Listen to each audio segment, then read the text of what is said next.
Welcome to Health Law Talk, presented by Shahardy Sherman Williams. Health law broken down through expert discussion, real client issues, and real-life experiences. Breaking barriers to understanding complex healthcare issues is our job.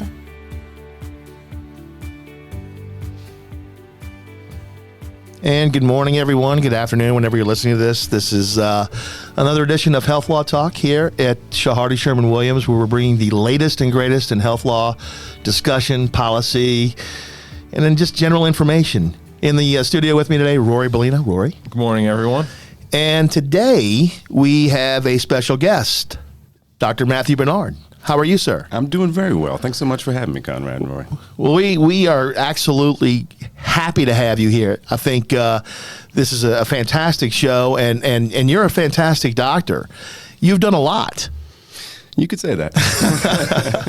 And today, just so everybody knows the episode, Dr. Bernard here is the CEO, CMO of Covington Trace ER and Hospital. Is that correct? That is correct, yes. And so this is something this is your baby. You did this, right? You know, with a giant team, as it often is. So, yes. But we've been working on this particular hospital for about 3 years to this day, and opening in about another 4 months to see our first patients. Congratulations. That's a huge process. Absolutely. It's my third and fourth child. Yep. Yeah.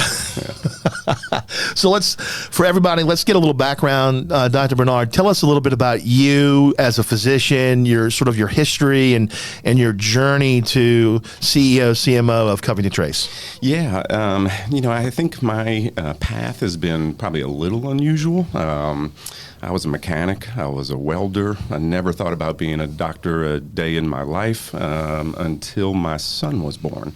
He is 25 years old now, and when I was in the birth of your firstborn child, amazing in and of itself, but then they whisked him away, and I was left staring at the C-section and could see my wife's ovaries and uterus, and I thought, I want to cut people. This is what I want to do. And so that was the day that I became pre-med and then trained in New Orleans at LSU Med School. Okay. And then I was one of the last classes at Old Charity ER residency before Katrina hit. So, yep.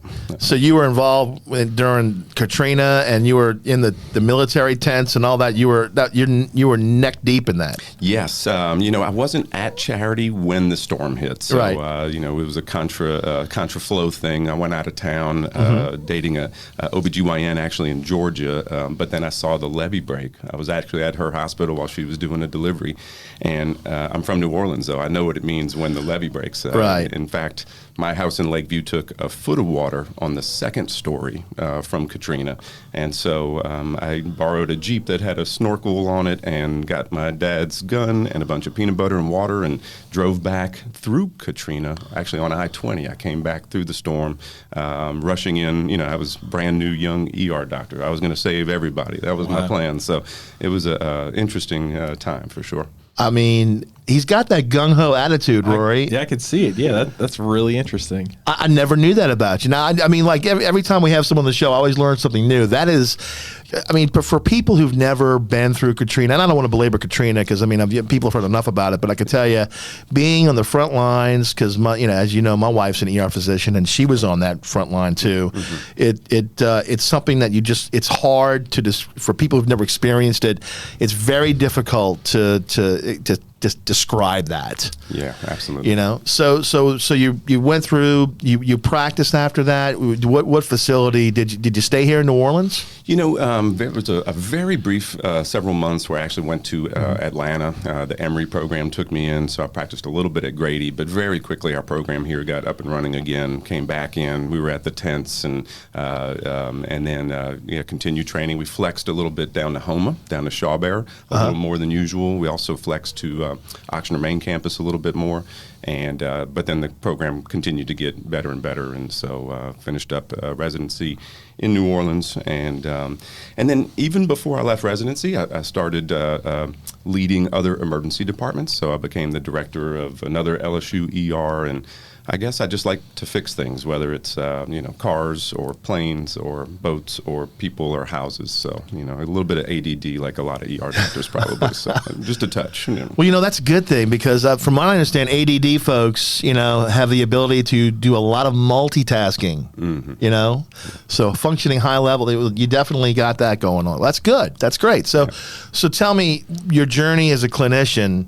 when did that for you sort of change to more of I'm looking at going into the administrative role, and what was that journey like? Yeah, I guess I've had a touch of an entrepreneurial spirit for a while. So my wife and I have been, part of many businesses, still are. We have partnerships in a brewery here in New Orleans. Oh, wow. I didn't know that. That's great. Yeah, Second Line Brewing. So, okay. Man, we should have had Dr. Bernard bring us a case of beer. We could be drinking Second Line right now. Or do the show there. That's right. We could go remote, right? Next time. We've started, Montessori preschools. Oh, wow. I've been doing real estate and rentals since before I was doctoring. And in fact, we just sold all of our rental properties this year. So I think business has always been something I've been interested in. So a few years ago, an orthopedist and I locally started talking about building a small hospital, a micro hospital maybe. And then that's continued and evolved. We met a gentleman, an ER doc as well. His name is Tom Vo, fantastic fella. And he has 20 of these hospitals up and running. And so we learned he was coming in the neighborhood.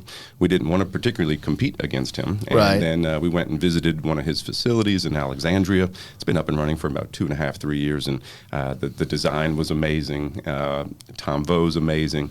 In fact, we just did a IPO on the NASDAQ in April. So with him. So he's got another 20 that he's working on opening currently, including Covington Tracy ER and Hospital. So tell me this, okay? Because down here when we think about hospitals, right?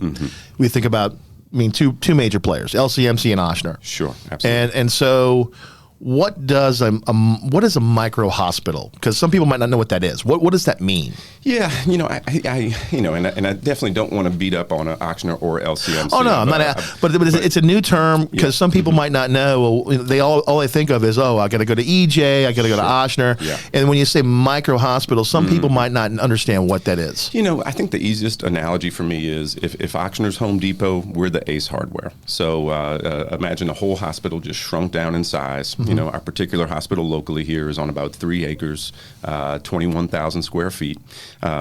Each hospital is a little different, these micro hospitals, but the one here locally, we have a full functioning ER, all ER board certified physicians like myself. We also have 10 inpatient beds, so I can admit you as well. Maybe some IV fluids or antibiotics or short-term observation. One thing our hospital doesn't have is general surgery. And another thing our hospital doesn't have locally is an ICU. So, I can find your appendicitis, but then I have to ship you somewhere else. Got it. I can intubate you or stabilize that, gunshot wound or stab wound, but then I have to ship you out if it needs ICU level care. And I guess through just the market, the healthcare delivery market, micro hospitals, it sounds like from what Tom has been doing, what you're doing, seems to have found a niche in the delivery market. Is that right? Yeah, it is. And I think, another analogy people are probably more familiar with is going to be the surgical centers where you don't have to get your surgery there, but they often provide a little nicer experience, a little more concierge level. There might be a nice rug in the room that you wake up in after surgery. Right. And so I think it's another option.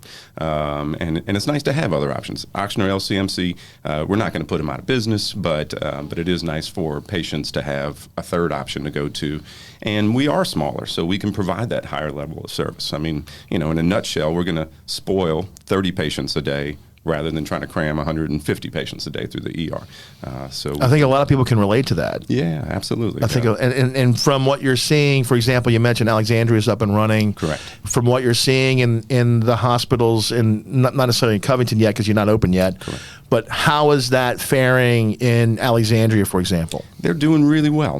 They are seeing 30 patients or a little bit more per day, per 24-hour day, and they're happy as clams. The patients are happy with the experience. place. There's, effectively almost no wait or very little wait ever.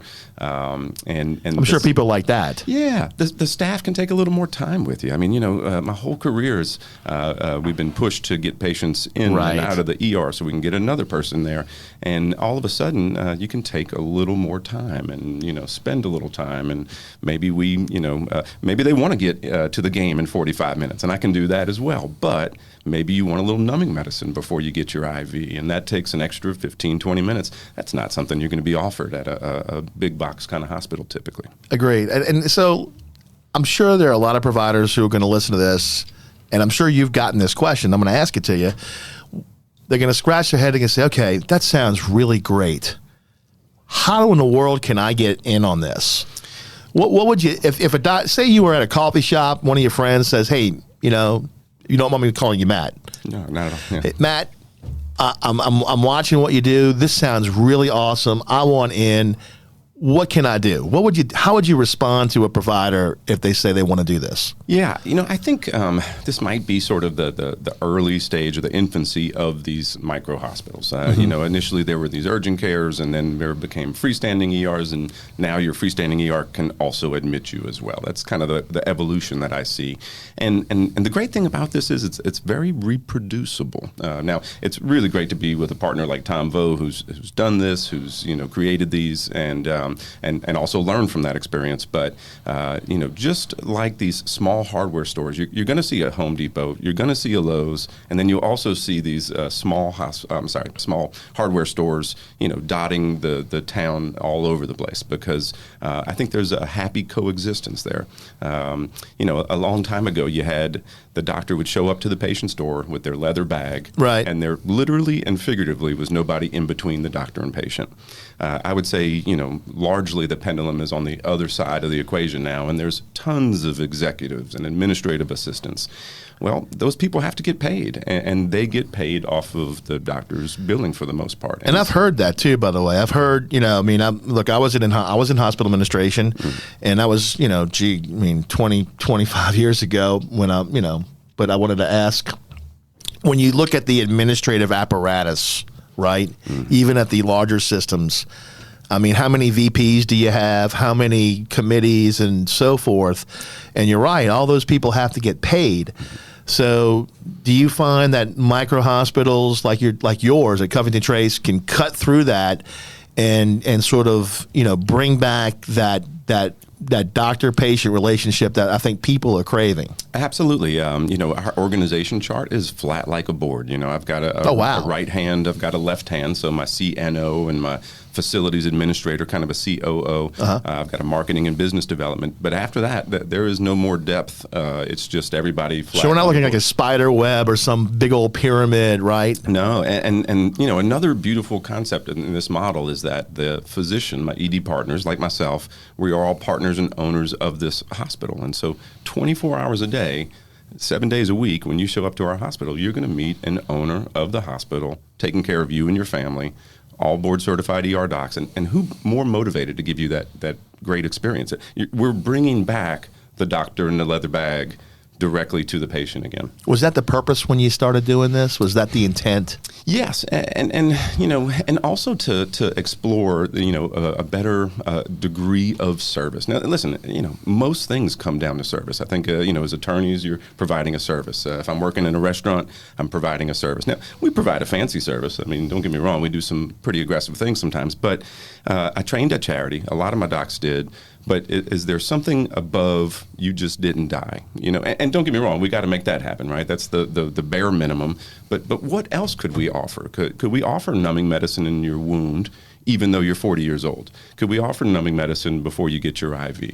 Maybe a child might benefit from a little nitrous if they have some anxiety before a small procedure. So, maybe we can spend a little more time with you and not have to just rush you out the door. Maybe you're not quite comfortable. Maybe we can sit for a few hours. And illnesses are dynamic. Your first hour of appendicitis, all my tests are going to be normal.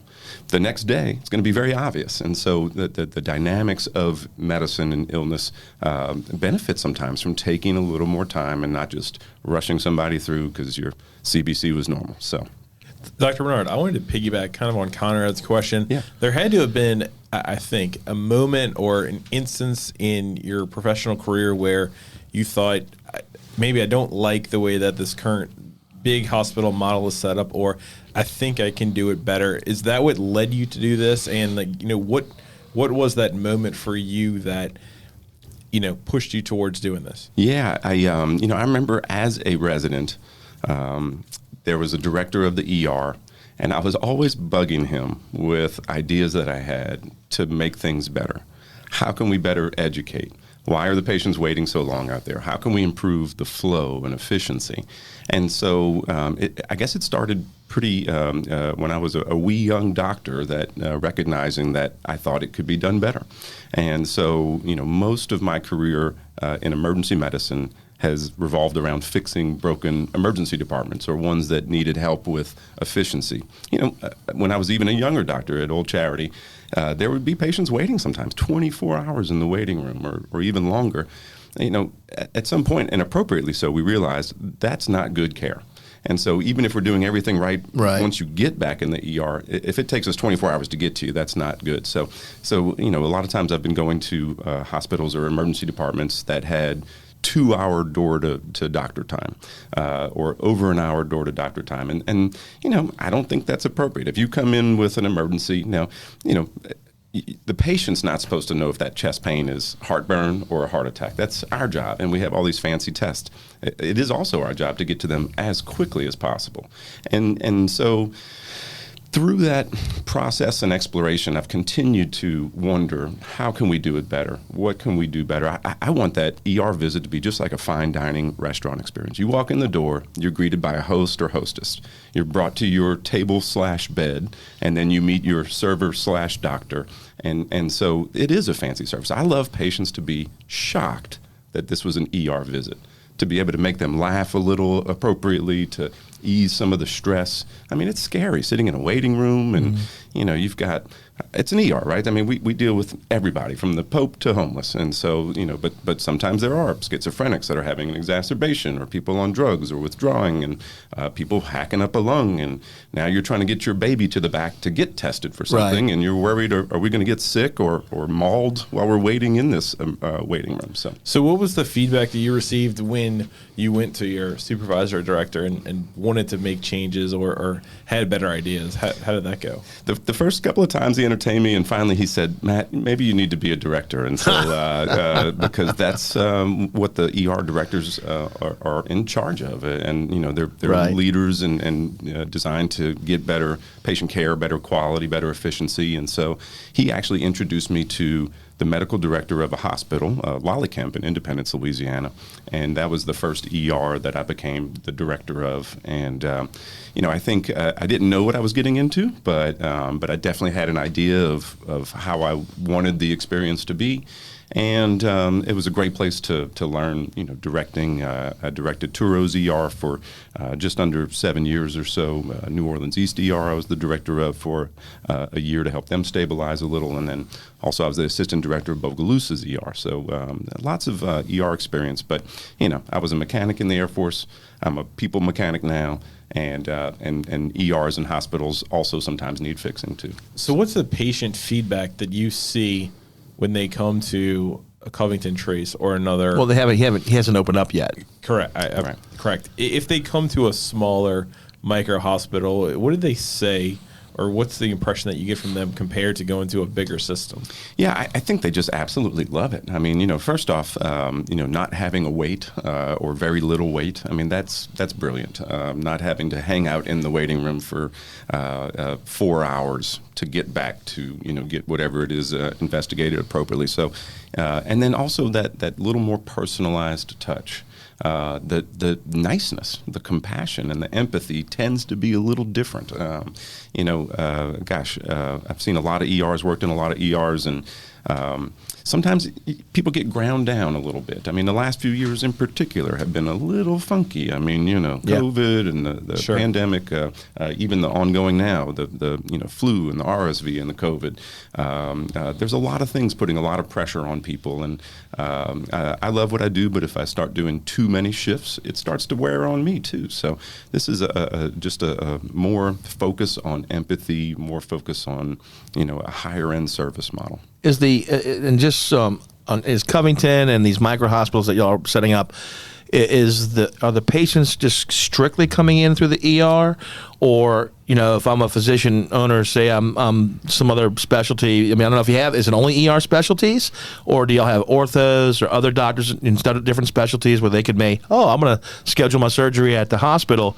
What's sort of how do you get the patients, and is it strictly through the ER, or are there other means? Yeah, so I think I guess when I'm looking at our hospital locally now this one locally doesn't have surgery, so we're not doing. So you're not doing big surgeries, no appendicitis. I think you had Dr. Christakis on, and Dr. Christakis won't be able to pull out a gallbladder at our place. Oh, you heard? Oh, he heard Dr. Christakis. That's good. Yeah, indeed. But I guess my three arms of our local hospital are ER, and that's a lot of the ways patients are coming into our hospital. Right. I can also admit you from there as well. So we've got the ER, we've got the inpatient, and then we also have outpatient. So, if you're not having an emergency, but yet you need to get an MRI, or you need to get an ultrasound, or you need to get some labs done, you can also come through that outpatient side. So there's no surgery suite in this one, is there? There's not a full surgery suite, but there is procedure rooms. So outpatient? Yeah, so we could have, surgicalists or general anesthesia? We don't have general anesthesia, but many ER doctors. So mild sedation. Mm-hmm, okay. Absolutely. So got it. We're used to doing procedural sedation, ketamine, using advanced drugs. Exactly. Ketamine, propofol. So got it. We'll have that full capability should we need to do some procedures. But your appendicitis, your gallbladder. And that's the model on purpose, correct? It is. Although some of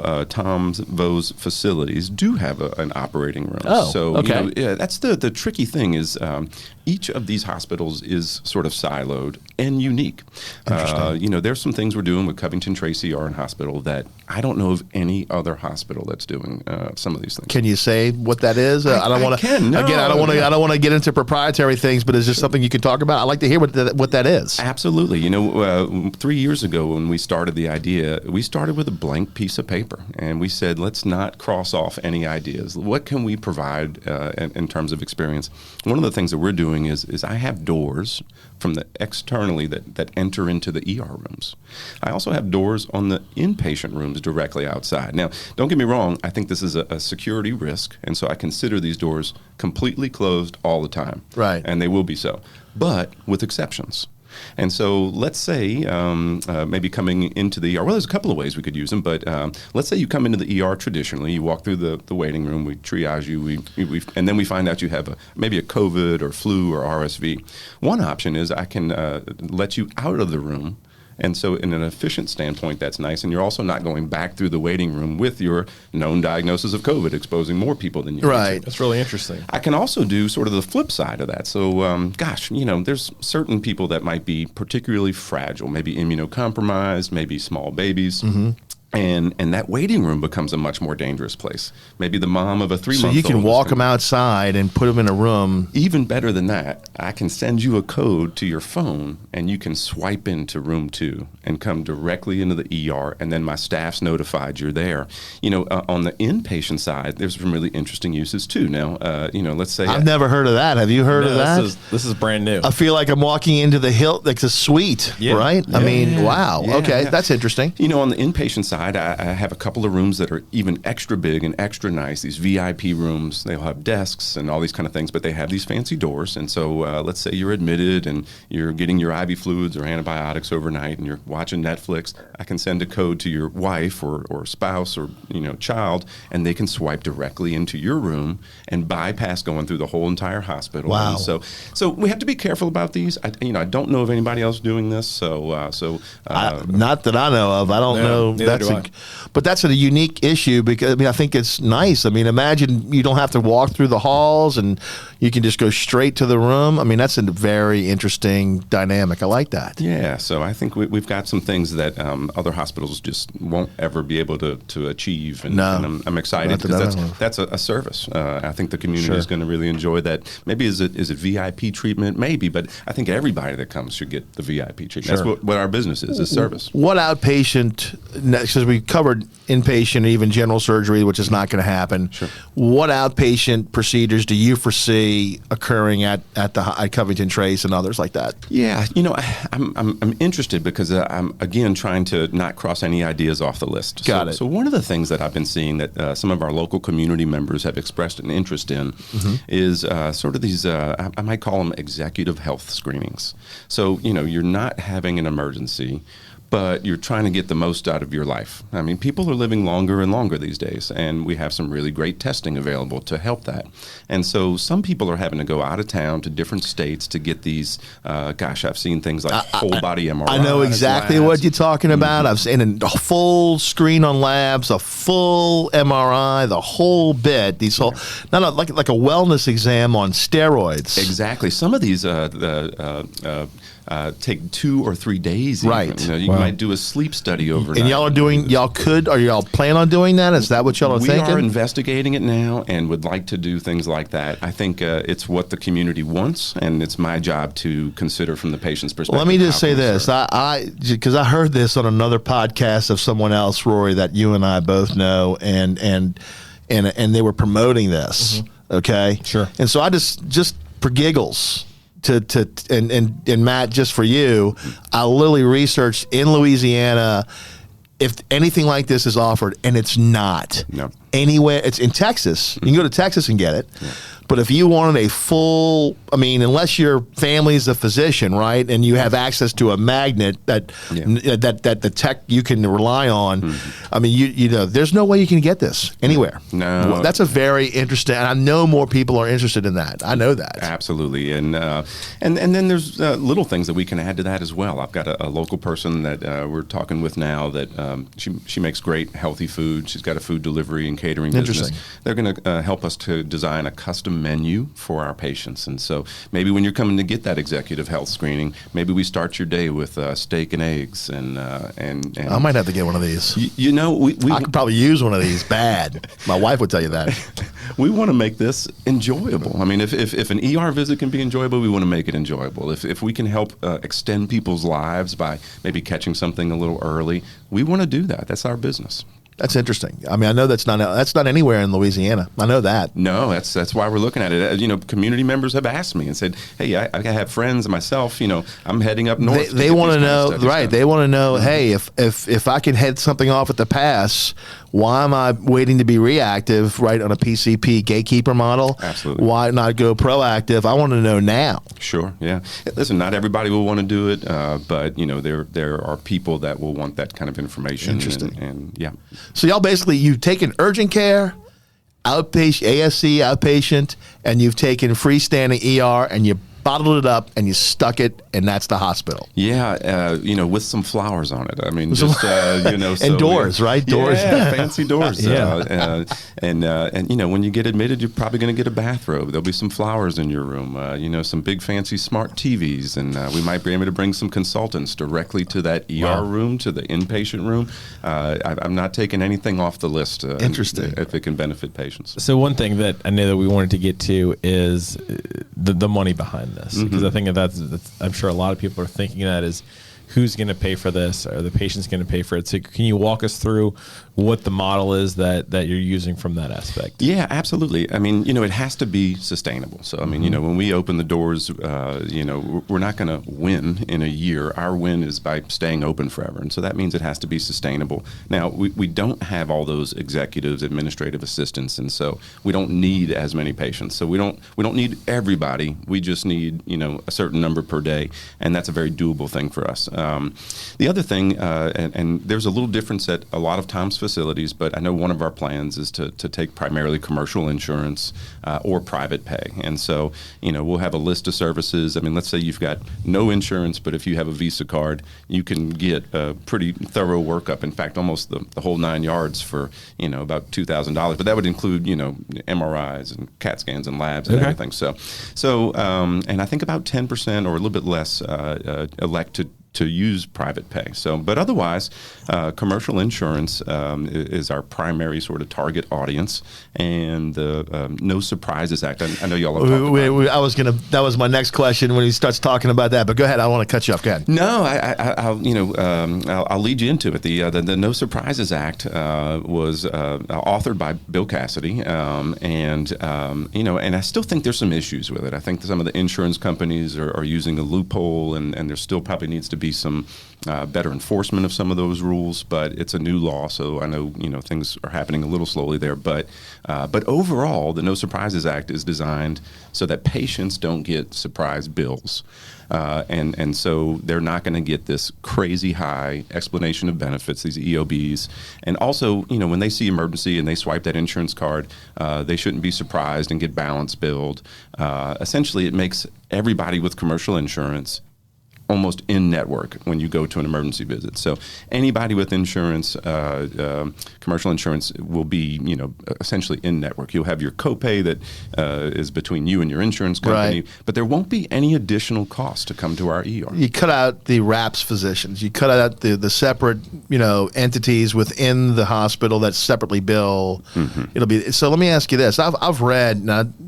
Don't know how y'all see this, but I've read in other places, and Rory, I don't know if you've read this too, but there are some outpatient places, they're surgery centers, for example, who literally post the charges on a wall or on their website. So people say, wow, that's incredible. Like I didn't realize, very transparent. They literally list out the prices. Here's what it is. There's no negotiating. I mean, here's the real price of what we're going to have here. Certainly. Is that something that y'all are considering, or and they like the transparency? So there's, like you said, there's no gotcha, yep. Right? How do you feel about that? Is that something y'all are looking into?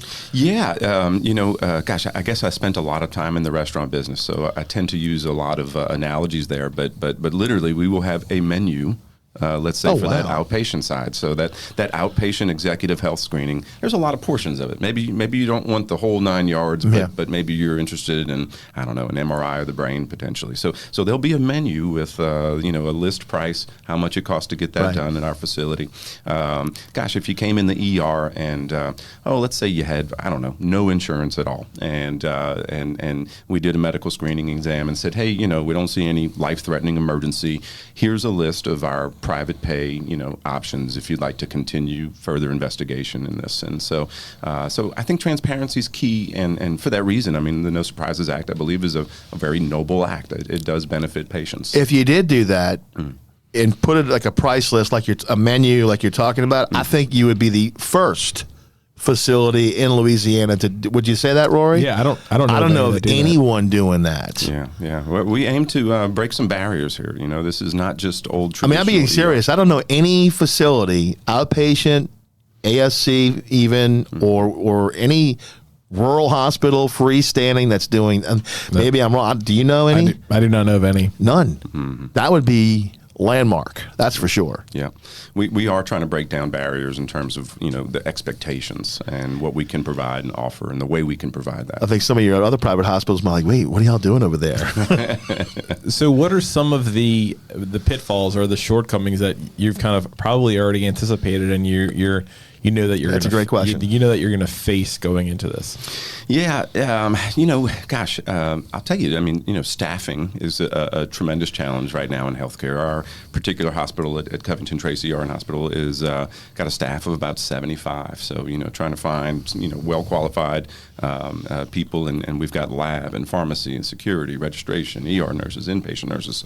So staffing is an interesting challenge. And that's probably not just unique to you. I've heard from numerous people that's just healthcare right now. Staffing in general. I mean, I think COVID did a big reset on how people wanted to work, where they wanted to work, how Right. much they expected to be paid. So, And then, you know, as we're heading down these new frontiers, there's some questions that just have, you know, are new issues that we have to look at. For instance, all these fancy doors I'm talking about. Well, all of a sudden, I've got a hospital with a lot of doors, and so we have to be, you know, first and foremost thinking about security and safety. You know, the last thing that we could possibly have is a young child get one of these doors open and go running out into the parking lot, you know, unattended or something. So, so this morning we met with the state fire marshal, and we started talking about what we want to do, how we want to do it, the electronics, the software needed to make these things secure.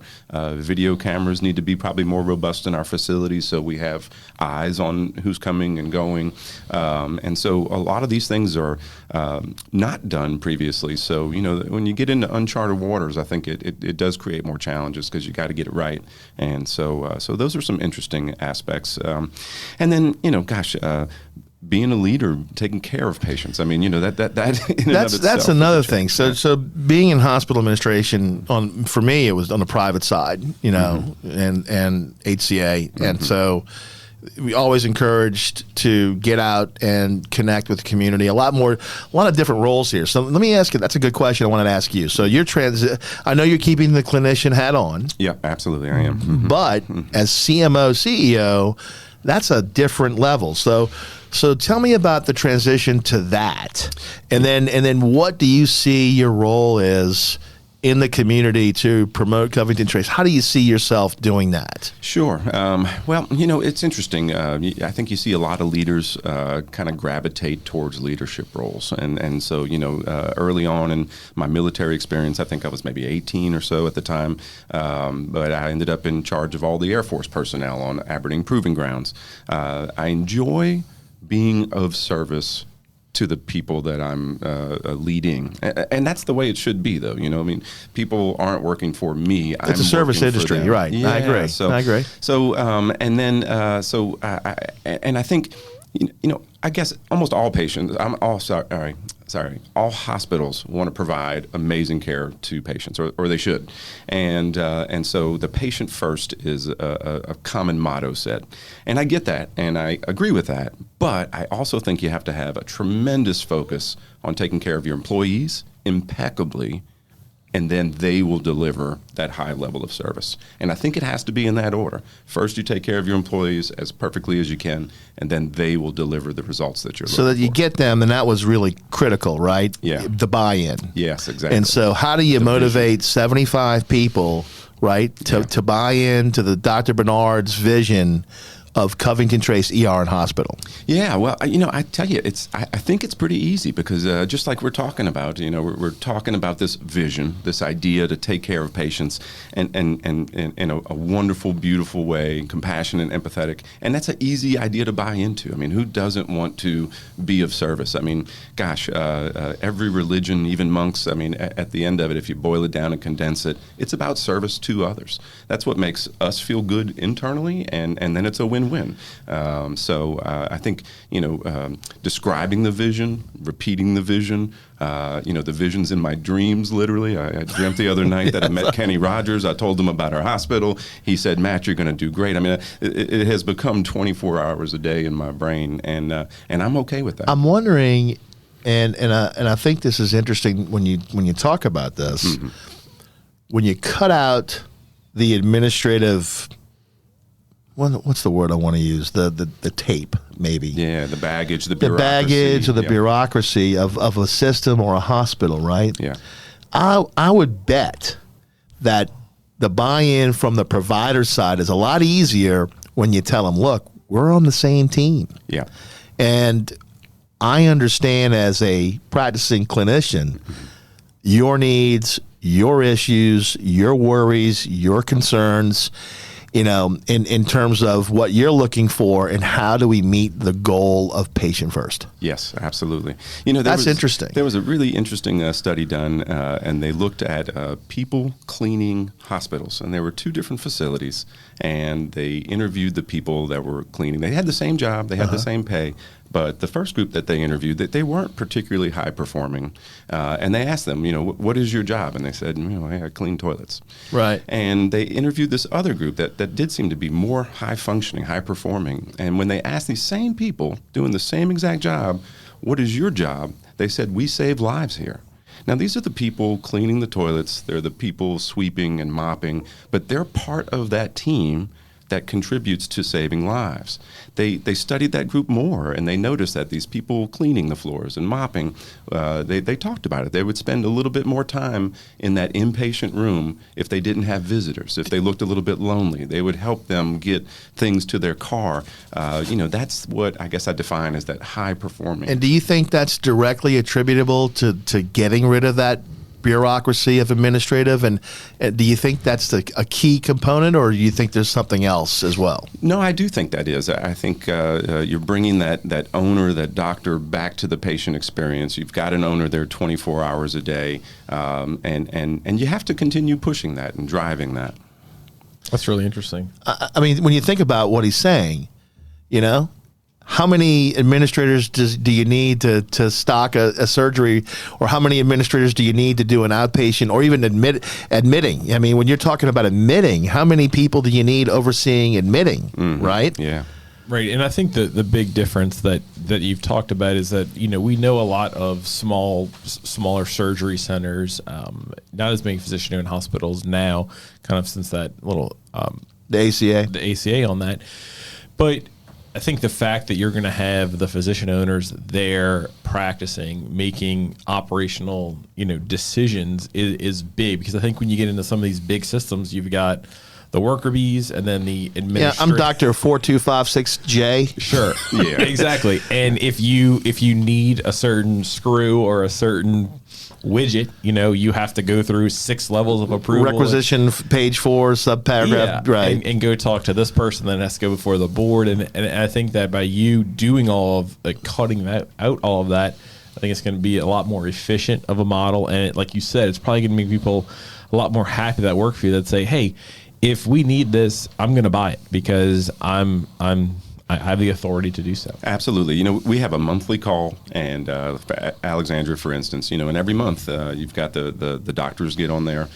Tom Vo gets on there, and they discuss and take a vote if they need something, and then it happens. And that's not it. It doesn't need to go through a 3-month process or go through anything else. They had an ultrasound that just they wanted a better ultrasound for the ultrasonographers.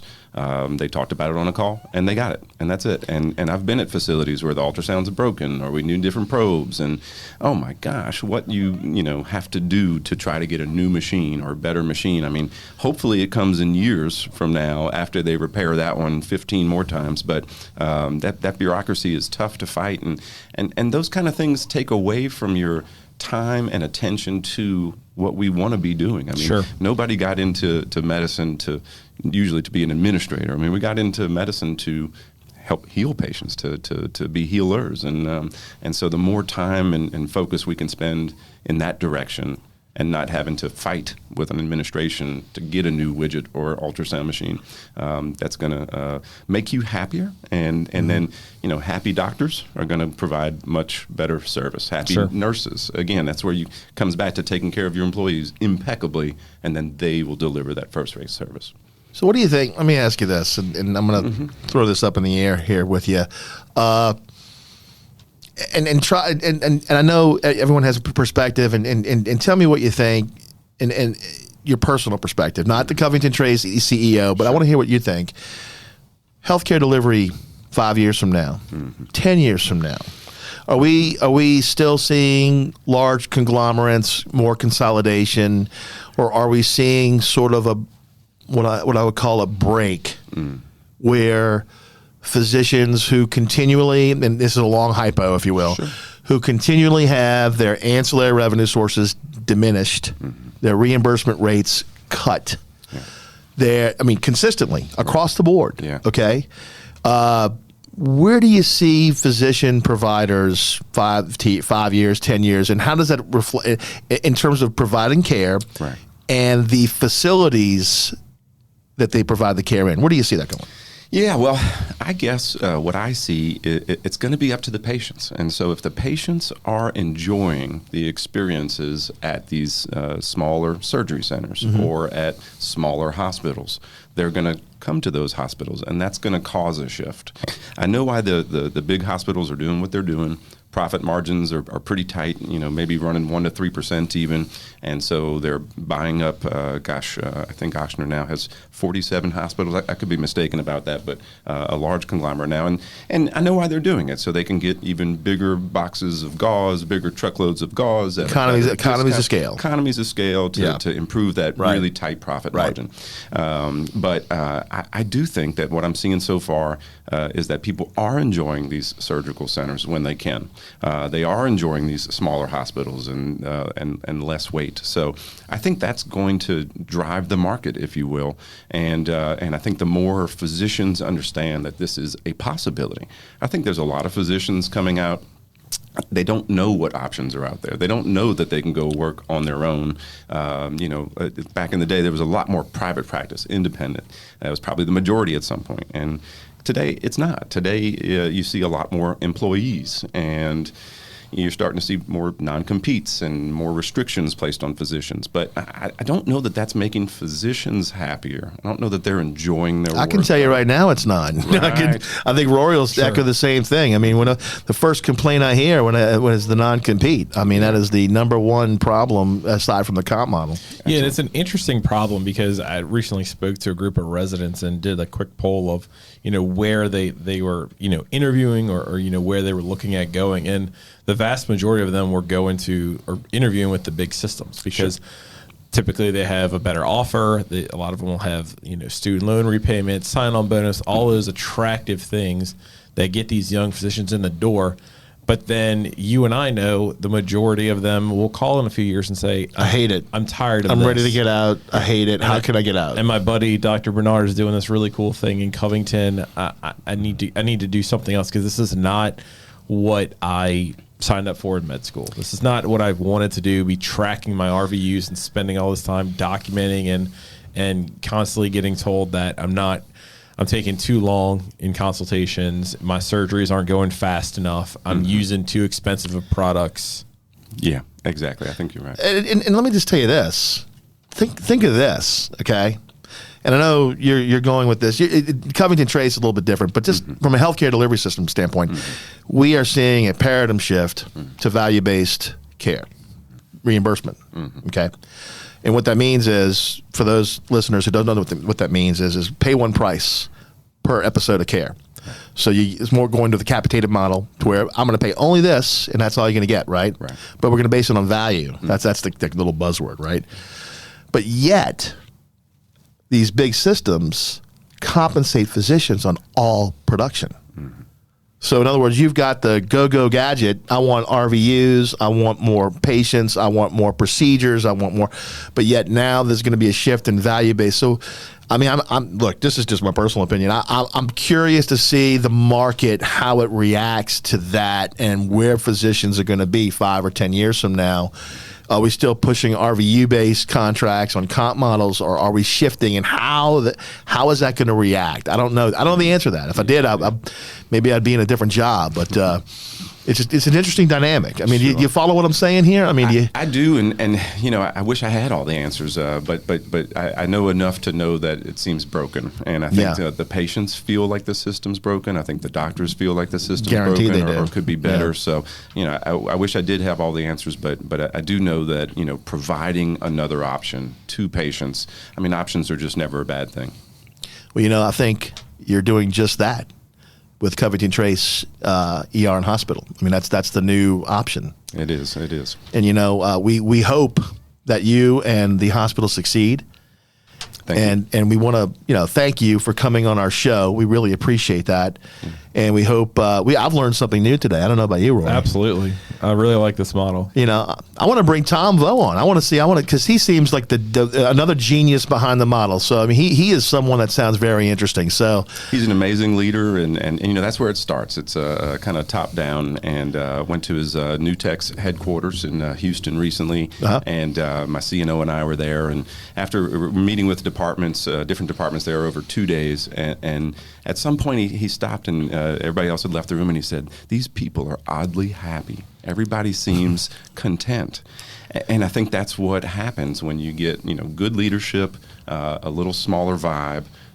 You know, the bigger any organization gets, then, you know, you start getting a little more like a Walmart or something like that. So when is the grand opening? When is the patient doors going to swing open for Covington Trace? Yeah, so we're coming in spring. It looks like we should get the keys from the contractor in March, and then it should take us about another month. So April, maybe worst case scenario, beginning of May, but we're hoping for an April opening. But yeah, we'll do a ribbon cutting, and we're just so excited to get the doors open and get some patients in and have the chance to serve them. And we got to execute. It's great to have a vision, but we got to make it happen too, and I'm sure we will. I would love to have you back on the show in the summer, if you're up next year, after the doors are open, to kind of get your thoughts on how the hospital's doing, if you're open to that. Yeah, that sounds like a great thing. I think you know, the more we can talk about it and just discuss the different options for other physicians to know that it's out there, that this is happening more and more. So, well, I got to tell you, Covington Trace, ER and Hospital, looking forward to seeing what that looks like. Dr. Bernard, thank you very much for coming on the show. Thank you so much. Rory, and everyone who's listening, please check out our website, www.shahardy.com, our podcast, and leave us that good 5-star rating. If you have any questions or any suggestions on the show, please send us an email. What is it, Rory? Podcast, I think? Yes, podcast@shahardy.com. Fantastic. Everyone have a great holiday season. Talk to you soon. Thanks for joining. Thanks for listening to this episode of Health Law Talk, presented by Shahardy Sherman Williams. Please be sure to subscribe to our channel, make sure to give us that 5-star rating, and share with your friends. Shahardy Sherman Williams is providing this podcast as a public service. This podcast is for educational purposes only. This podcast does not constitute legal advice, nor does this podcast establish an attorney-client relationship. Reference to any specific product or entity does not count as an endorsement or recommendation by Shahardy Sherman Williams.